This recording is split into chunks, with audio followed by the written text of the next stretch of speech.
Round practice. Round practice क्या है?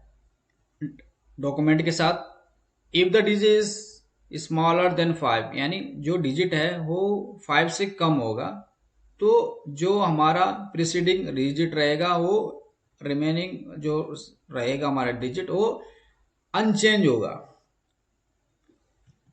उसके बाद तो इफ द डिजिट इक्वल और ग्रेटर देन, यानी अगर 5 में डिजिट रहेगा तो उसके बाद 5 से लेके अबव जितने रहेंगे उनके साथ जो हमारा पहला का वैल्यू है यानी जो प्रीसेडिंग डिजिट है हमारी उसके साथ +1 हो जाएगा। अब इसको एग्जाम्पल के समझते हैं। जैसे 25.04, तो यहाँ पे 0 से लेके 1 2 3 4 तक, तो ये डिजिट क्या है कि कोई चेंज नहीं होगा, जैसे कि हम यहाँ पे पढ़ चुके हैं। तो जब चेंज नहीं होगा तो यहाँ पे क्या आएगा 25.0, क्योंकि ये राउंड नहीं होगा। लेकिन जो 25.05 और उससे अबव होगा तो 5 6 7 8 9 या फिर 10 होगा, 9 होगा। तो ये क्या हो जाएगा 25.1 हो जाएगा। अब बात करते हैं कि डेसिमल नंबर को थोड़ा और समझते हैं। व्हेन स्पेसिफिकेशन लिमिट इज 2.55 से लेके 2.85 तक है, ये स्पेसिफिकेशन लिमिट है। बट जो हमारा रिजल्ट आया है वो क्या आया है, वो आया है 2.7।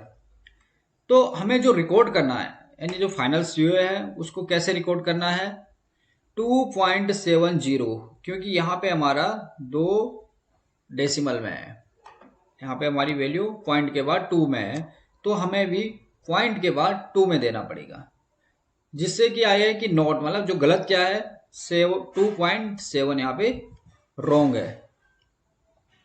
अब देखते हैं कि जो हमारे पैरामीटर होते हैं, टेस्ट होते हैं, उसमें राउंडिंग का कैसे रखा जाता है। जैसे रिलेटिव, फर्स्ट नंबर पे रिलेटिव सबस्टांस मोर देन 1.0%, अगर ये लिमिट है तो जो 1 डिजिट आफ्टर द डेसिमल, तो आफ्टर जो डेसिमल है उसका 1 डिजिट में रखा जाएगा। रिलेटिव सबस्टांस अगर लेस देन 1.0 है तो 0.9 से 0.1% तक है तो ये 2 डेसिमल में रखा जाएगा। अगर लेस देन 0.1 है तो 3 डिजिट में ये रिजल्ट रखा जाएगा। लेस देन 0.01% है तो 0.01 से लेके 0.009 है तो यहाँ पे ये 4 डिजिट में इसका रिजल्ट नोट होगा। उसके बाद डिजोल्यूशन में 1 digit after the decimal, mg में अगर इससे है तो 2 डिजिट में, परसेंटेज में है तो 1 digit after the decimal, content यूनिफॉर्मिलिटी के लिए 2 digit after the decimal, content यूनिफॉर्मिलिटी अगर परसेंट में है तो यहाँ पे 1 डिजिट में रहेगा। SOR के लिए 2 डिजिट, उसके बाद RI के लिए 3 डिजिट में, और यहाँ पे LOD या वाटर कंटेंट सल्फेडेस अगर मोर देन 1.0% है तो 1 डिजिट आफ्टर द डेसिमल। लेकिन अगर लेस देन 0.1% है तो 2 digit after the decimal. Residual solvent के 9 डिजिट आफ्टर द डेसिमल, यहाँ पे जो डायरेक्ट रिजल्ट आएगा उतना लिखा जाता है। उसके बाद करते हैं कि यूएसपी में राउंडिंग वैल्यू कैसे डिफाइन कर रखी है।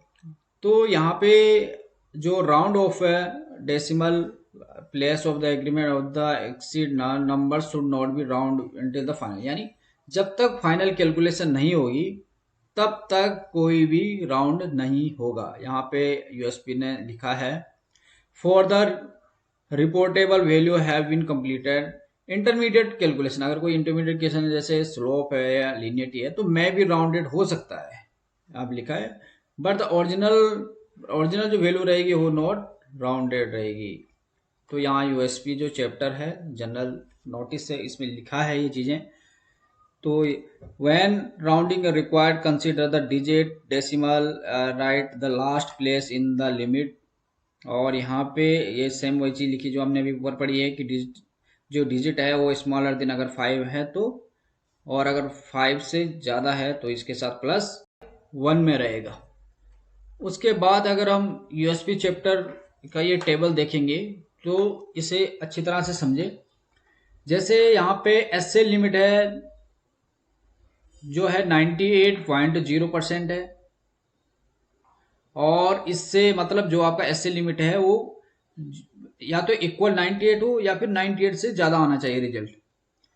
आपकी जो वैल्यू है अनराउंडेड में जो वैल्यू आई है वो आई है 97.96। तो इसे अगर हम राउंड करेंगे तो 98.0% आएगी, यानी जो रिजल्ट है आपका 98 इक्वल है या फिर इससे ज़्यादा होना चाहिए, तो आपका 98.0 आ रहा है। इट मीन्स ये जो रिजल्ट है ये कंफर्म है और ये यस दे रखा है यूएसपी ने। लेकिन इसमें अगर 97.92 आया है और वो राउंड करके 97.9 है, तो इस केस में यूएसपी ने इसको नो दिया है कि यह जो हमारी लिमिट है लिमिट से के बराबर नहीं है, इसलिए यहाँ पे नो कर दिया। 97.95 है तो ये 98 है, इसको यस कर रखा है। ऐसे ही अगर एस से की जो लिमिट है वो 101.5 है अगर, तो यहाँ पे 101 पॉइंट मतलब लेस देन, इससे कम होनी चाहिए, 101.5 से कम है। तो जैसे यहाँ पे 101.55 अगर हम इसे राउंड करेंगे तो 101.6 हो जाएगा, यानी मतलब ये ज़्यादा हो जाएगा 101.5 से। तो यहाँ पे क्या है कि ये एक कंप्लाइज नहीं है। उसके बाद 101.46 यानी 101.5 है तो ये कंप्लाइज है क्योंकि ये 101.5 है। फिर यहाँ पे समझते हैं 101.45, तो 101.5 यानी ये भी रिजल्ट आपका पास है। इसके बाद जो लिमिट टेस्ट में दे रखा है 0.02% अगर यहाँ पे वैल्यू दे रखी है रिजल्ट का की लिमिट दे रखी है, तो 0.025 तो 0.03 है क्योंकि ये राउंड करके 0.3 आया जबकि हमारी लिमिट है 0.02। तो इस केस में क्या होगा, ये कंप्लाइज नहीं होगा। 0.05 है तो 15 तो 0.02 है, इस केस में ये कंप्लाइज रहेगा। 0.027 तो 0.03 तो इसमें भी ये कंप्लाइज नहीं रहेगा। ऐसे ही लिमिट टेस्ट है अगर 3 ppm की, तो 3.5 ppm, 3.4 ppm और 2.5 ppm। तो यहाँ पे अगर ये 3.5 ppm को हम राउंड में देंगे तो किस केस में, इस केस में ये 4 ppm हो जाएगा, जो कि 4 ppm इस ppm से ज़्यादा है, यानी 3 से ज़्यादा है, तो इस केस में इसे नॉट कंप्लाइज कर रखा है।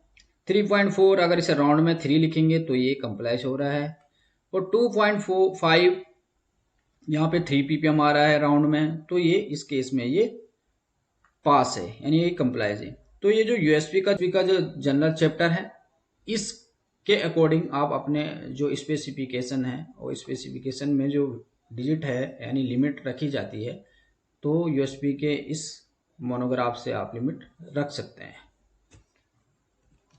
Okay friend, thank you. आगे भी और ऐसी वीडियो बनती रहेगी। आप अगर अभी तक चैनल को सब्सक्राइब नहीं किया तो चैनल को सब्सक्राइब करें। Thank you.